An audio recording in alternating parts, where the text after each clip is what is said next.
Alright, good morning. Welcome, everybody, to Dialar's Field Tactics. What is today? Today is May 12th.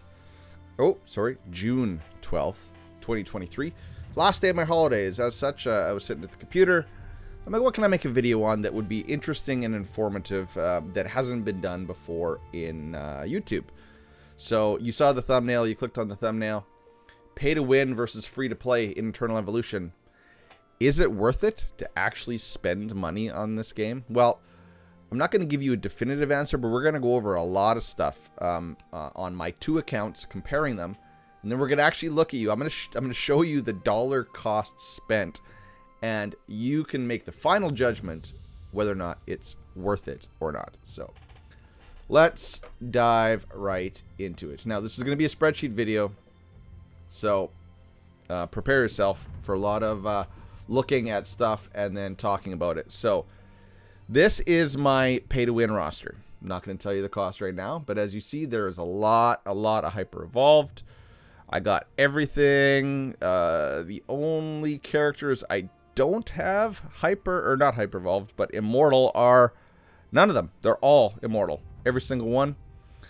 And all the ESSS are up top. Kinda just hodgepodge this together. And these blacked out ones are just dupes, so don't mind them. You guys can pause the video if you want to look at that in depth, but it's not really the point of this video. This is my free-to-play roster. Now, my free-to-play roster was started on just after Christmas, after the Daniel Christmas event ended. So as you see, I got Nord because I have been active since Nord's been available. The only hero I do not have a copy of is Luke.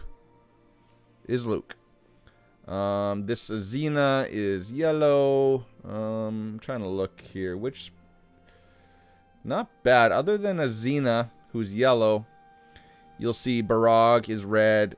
Langle's legendary. Bada is that's mythic. And then Ravenna, Bailey, and Prygor are all. Where's my?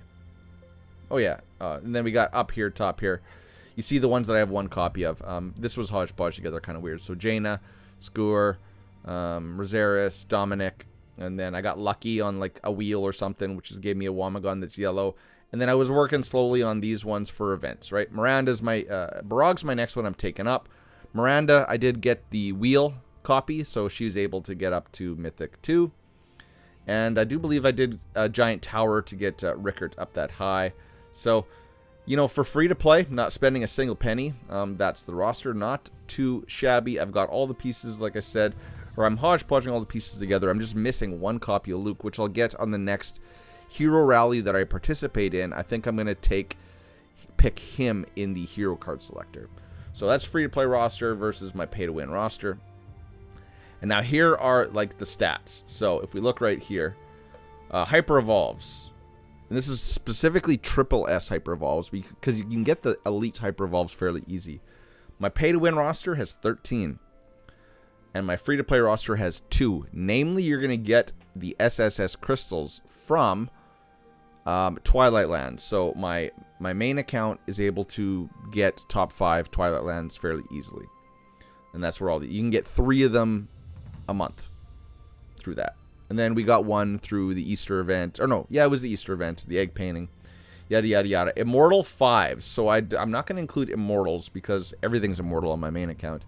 Immortal 5, so maxed characters. Mostly it's elites. I don't have... I actually only have Prygor as the triple S plus 5.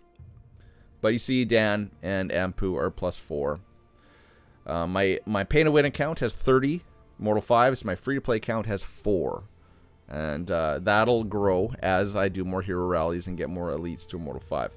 But now, this is where really the spending comes into play. So not only was spending allowed me to get all the heroes and get them all immortal, really when it comes to a new hero, I get enough gene hybrids because my account is at a certain level that I'm able to get... And keep in mind, I get content creator rewards. That's my contract or my deal with them is for covering the game. I get weekly payouts, which is limited tickets, soul potions, all that kind of stuff. So easy for me to get a character to immortal. What isn't easy, what's cost money, is red runes. As such, my pay-to-win account has 14 red runes, and my free-to-play account, or not red runes, X30s. Pay-to-win has 14, free-to-play account only has 5. And this has been, I've been going since January, so in 6 months, I get about 1 a month, right? Because we're only in the middle of June, which is the 6th month. As a free-to-play, you're really only going to get about 1 a month, which means on a new release, they release 2 new heroes a month. You're really only going to be able to do 1 of them. That's just the hard facts. There's not a way. Red runes are the bottleneck. It is the main resource in this game, or the main scarce resource in this game, as well as the gene hybrid stuff. But X30 is really what supercharges your account, and so that's about a what? That's almost 300 times more on my pay to win than my free to play. So there's my straight roster stats and the comparison between the two. Now, if we go down here, we're gonna start getting into content. So arenas, okay, arenas. How does my free to play and my pay to win account compare? My regular arena on my pay to win, usually 1st to 3rd, depending on who's bumping me. Galactic arena, again, mainly 1st to 3rd. I like to keep my characters up on the pedestal on the splash page. And then Summit arena, I pretty much always get either 8th or 16th. I have gotten 4th once, but mainly it's 8th or 16th on Summit arena, which gives, again, a lot of red runes as well, right? But you need a really wide, deep roster with a lot of well-built, high-built characters to get into the Summit arena, at least the top 16. My free-to-play account, I can get to Group 2, but then I get knocked out. So that's as high as I can go, and I think that that's going to be the majority experience for most free-to-play when it comes to Summit arena. I know some of you free-to-play can make it to the top 16. Maybe you have an easier bracket, easier server cluster. I don't know, but I'd like to think that my account, my free-to-play account, is as well built as a free-to-play account can be. I'm focusing on the summoner team, the Vanguard team, and the tank team. As you see, Panda, Zeta. Panda's my next X30. Panda, Zeta. Don't have Wami, but I'm gonna get Wami up there after I get Barag. I'm kind of just focusing on my Vanguard team right now because I have it built, and I got Nord, but I don't have the pieces for the energy team. So that is my experience when it comes to competitive arena, free to play versus pay to win. Now the dungeons, the Lost Valley dungeons. This is the staple, the starting dungeons, right? So pay to win, you get very, very simple pay to win. I can X3 everything, which is going to give you the best resources from those dungeons, right? Disa Caves, you get just the straight stat gear. You don't get X HP, X attack, X defense. You just get the goods on your gear, which everybody still needs. Sincero Marsh, I get all my big hourglasses to purify my commanders, to get better commanders. Terradome, I get the prototype gene hybrid shards, which is probably, I take that back with red runes, I think this is the most exclusive now resource in the game. Very, very important to get up to X3. Free to play account, what can my free to play account do? It can get X1 on everything. So at least I can start to get the resources. Disa Caves, there's really zero difference, or not a lot of difference between X1 and X3. That one, I don't really care. That's a hunter dungeon. I'm not really trying to push that. The ones that I really need to push is really my assassin team. So I think you get the most benefit of all these dungeons in getting X3 from Terradome. But every day, pretty much on auto, I can get X1 on all of these dungeons with my free-to-play account. Moving on. Okay, so these are the big boy dungeons, the new dungeons. How do I do? So pay to win, I can get 6 on everything on auto, except for Thundercliff. I can do 5 on auto. I got a video on that. Free to play, Roulette of Truth. Even with those red assassins, I can auto stage 5, and on Crimson Rot with Nord and even 2 elites, I can auto stage 6. So Crimson Rot is my first one down. Mirage Space with my summoners, I can auto stage 5. I just don't have the damage and the survivability. I need like an X30 Ampu, right? I need a little bit more tech, guild tech in my summoner tree. But I'm close to getting 6 done in Mirage Space, which gives that juicy Marauder gear. And then the 2 new ones, which is tanks and vanguards, which I'm lacking in because I don't have a evolved Wamagon. I don't have a high evolved Barog, but I am able to do 3 on each of those. So I'm close. I just need to, I could probably do 4 on the next Thundercliff, given, I'm going to try it with my Barog. I got him up a little bit more. He now has his X10. We'll try it and see. But Battle of Azura is probably going to be a ways off. But, for free to play, it gives me something to work towards. It gives me teams to build. It gives me something to do. Whereas my pay to win account just autos everything and it gets done with it. Give me the goods and I move on. So not a huge, I wouldn't say this is a huge disparity. I'm able to start getting the same things I can get on my pay to win account. I just can't get them at the higher frequency that this account does. Crimson Abyss, this is all your leveling mats. This is a summoner dungeon. Pay to win. I can do stage 14, but it's hit or miss, right? Depending on the pushback phase, right? Like if I manual it, yeah, I can do 14, but I'm lazy. I don't want a manual, so normally I do 13, but I do 14 every once in a while. If I got like extra stamina potions from anywhere, then I'll manual it because that's basically just free attempts. But I can do 14, but I usually do 13. My free-to-play account can do 10. A significant difference, but I'm getting, I'm still getting my leveling mats. I'm still good, and I'm suffering here the same way I'm suffering in the Mirage Space with just my summoners not being like I don't have X30 Ampu, don't have a hyper evolved Ampu. I'm working on Dan right now, but this will come. I'm probably close to getting 11 down, so gives me something else to work towards. Gives me, I just got to build up my summoner team a little bit more and I can get that down. So next we're going to go into, and this is where it's going to be a little bit not as important. So Twilight Lands. So this is going off the last one. I can full clear on my main account, probably this one too. And get top 5 on my pay to win account. My free-to-play account on the last iteration of Twilight Lands got up to 16.4. And I could have gotten in the top 10 in rankings had I been a little bit more on the ball with time. I really just slow played it. Didn't really care about position. Didn't expect everyone to get stonewalled on 16.4. If I had got there a little bit quicker, then I could have got a higher rankings. But 16.4, I can do up to stage 15, no problem, on my pay-to-win account, or my free-to-play account. It's really, I'm going to always lack on stage 16 due to the fact that they cater it to new release characters, just like the other dungeons, right? But, that is something more.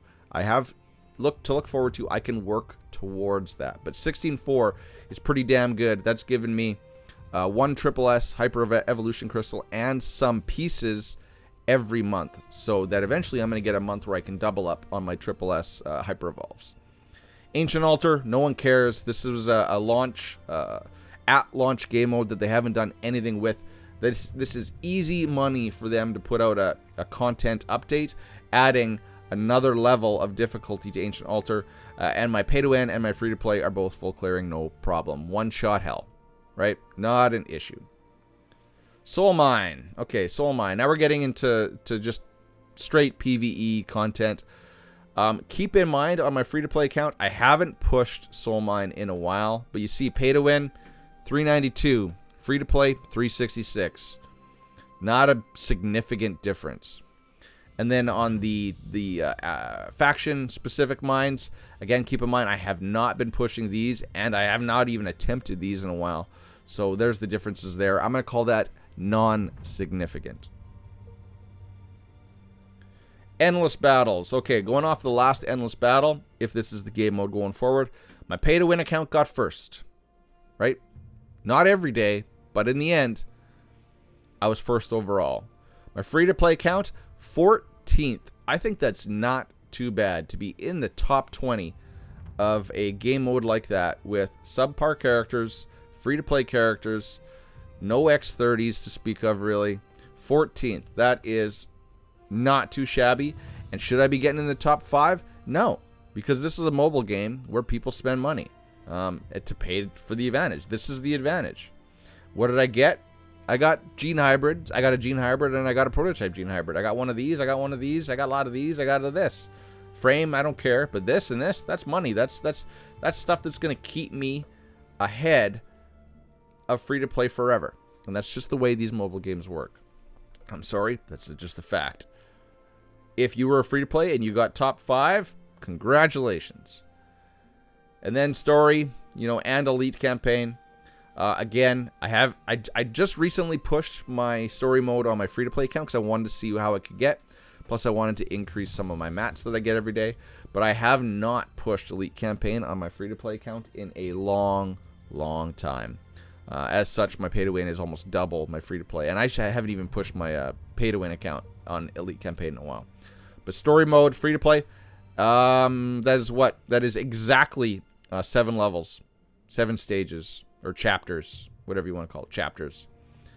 That is, in my opinion, a non-significant difference, right? It's going to give me a little bit more leveling materials every day, a little bit more Rubelite, a little bit more XP, but in my opinion, that is non-significant. So, before we show you the cost, and then we can determine, is it worth it, let's just really quickly highlight the free-to-play roster, which is actually kind of fun to build, right? Because it takes work. Pay-to-win roster just has everything. I could have spent a lot more money on this account and gotten all Immortal 5s, which is what the Krakens do. It's not what I do. Most of my money goes towards X30 Red Rune materials, if I'm going to spend. Or prototypes. I also buy prototypes. I didn't put a screenshot on here of the prototypes. Just know that on my pay-to-win account, I got the good ones. On my free-to-play account, I don't got any of the good ones. So, big, huge difference in my overall roster. In Arena, the rewards for the regular and Galactic Arena really don't matter. So that is a non-significant difference in accounts. Summon Arena, yes, significant difference. That gives me red runes and a gene hybrid. There is a significant difference, but it's not really that huge. If I just got to work on my assassins, if I can get this up to X3, then I would say it's not a big difference.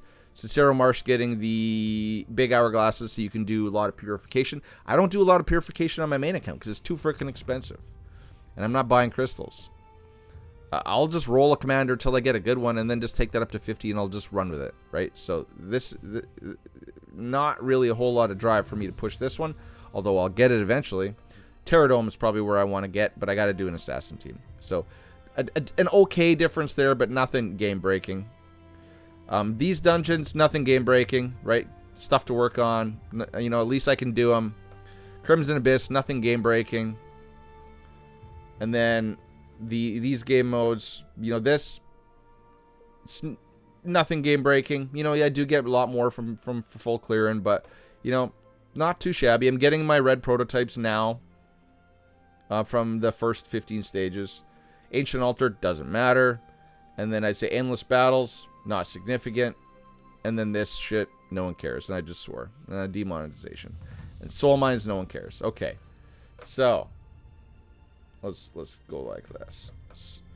Now, all that said, all that advantage in a pay-to-win account versus a free-to-play account. And I work on my free-to-play account as much as I do my pay-to-win account, my main account. I play every day. I try to push every piece of content. Except, like I said, I haven't pushed my Soul Mine in a while because Soul Mine really is not a lot of bang for your buck. All that said, all that difference is pay-to-win. Well, first of all, let's show you the cost of the pay-to-win account. Keep in mind, this is also in Canadian dollars. So if you're American, multiply that by 0.7, and that'll give you the American cost. Boom. That's how much spent to date on Eternal Evolution. Keep in mind, I'm also a content creator. I can write a lot of that off, and I did write that off on my taxes this year from 2022.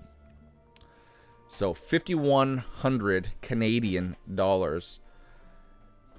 Is the difference, is the money worth it? Is pay to win worth it? My opinion, absolutely not. Absolutely not. Nope. Nope. Nope. That goes to me. I'm going to make the claim of mobile games. I think this is one of the most free-to-play friendly mobile games out there.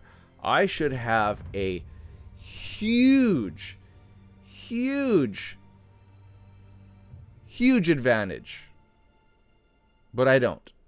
Hell, even in arenas, even on my streamer account, which is in the same server, NA28, as my pay-to-win account, I can still get up into the top 10, which is ridiculous.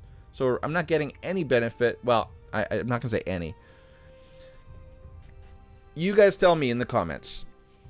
The word of the day is going to be either is pay to win in Eternal Evolution worth it or not worth it? You tell me. That's what I want to hear from you. Is the money spent worth it or not worth it in this game? Because I do not think it's worth it.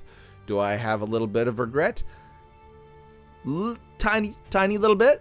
But also, this is my hobby. This is what I do. I love making YouTube videos. I love the game. I'm all over the place. Like, I'm not just one of those YouTubers that just gets paid to play or to do it and spouts nonsense. I like to think I actually know what I'm talking about, right? I'm actually enjoy the game. I play the game. I theorycraft the game.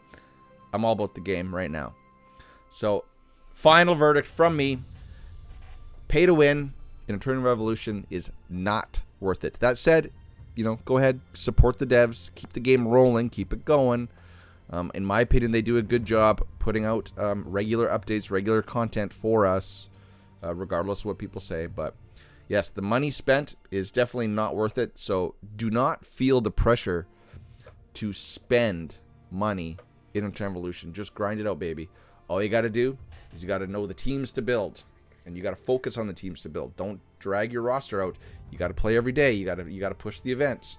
You got to make sure you got the right gear sets on. If you want to do it free to play, you got to do it right. Or just play for fun.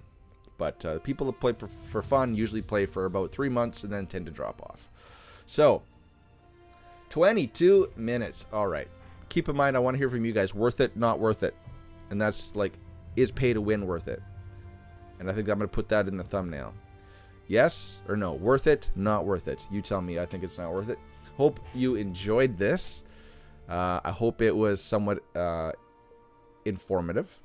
And I will catch you in the next one, ladies and gentlemen. Cheers. Peace. Bye-bye.